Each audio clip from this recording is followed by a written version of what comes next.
So what does Tsuu T'ina language mean for you?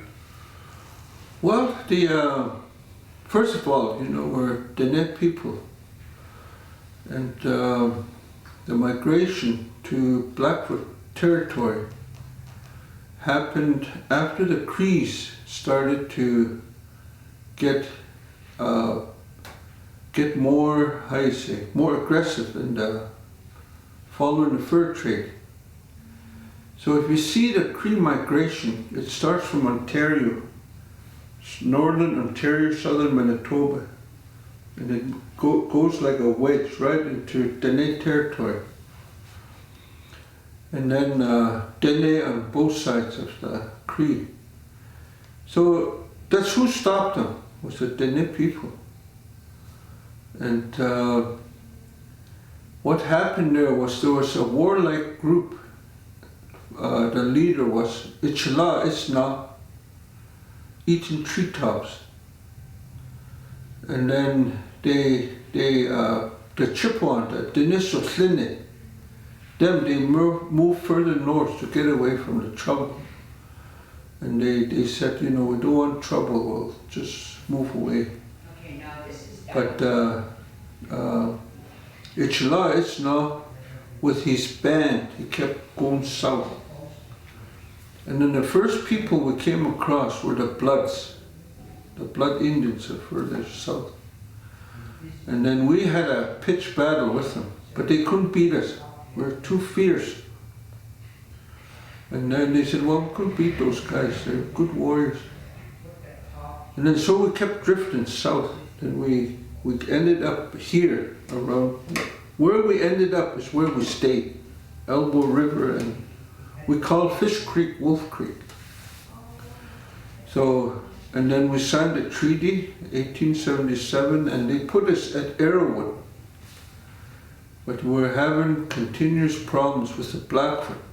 They were not the very best of neighbors. So finally they said, well, they just chased us away, they say, but some say they just moved away because the land was not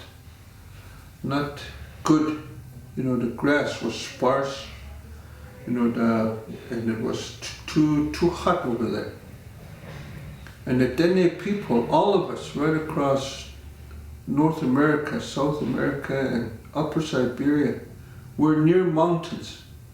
We're supposed to be near mountains. So they say that's the last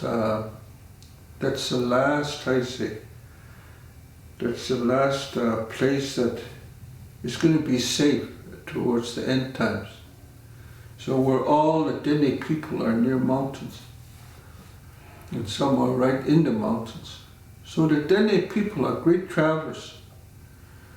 You find Dene people way up in Alaska, you find them way up in Hudson Bay. You find them in Upper Siberia, the Ket people, they're Dene people.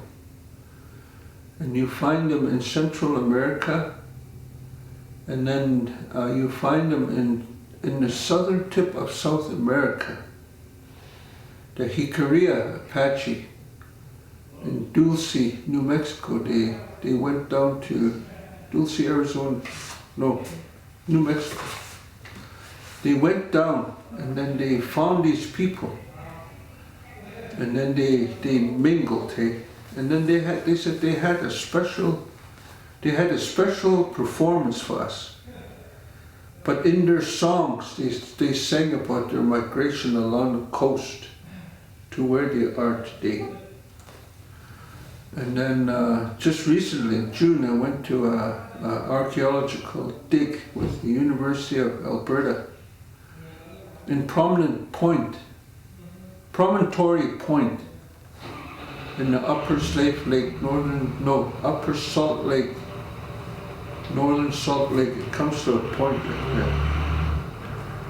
there. And there, the archaeologists and the anthropologists found Dene moccasins in a cave right out on the side of the mountain. And they found over 200 pairs that they revamped, they fixed them up. And they said when they first found the cave in the early 1920s, they said it was full of buffalo hides. But you know, they don't know why the people moved, but the indications there are that the Dene people there, they stayed. How do we know? Because their moccasin is this style. It's round at the toe, and it's folded up to a point here. So those were exactly the same kind of moccasins we found down there. So we are a big group. We're the largest linguistic group in the world. You got to say the world. So we're a vast number of people. The Navajo, Apaches.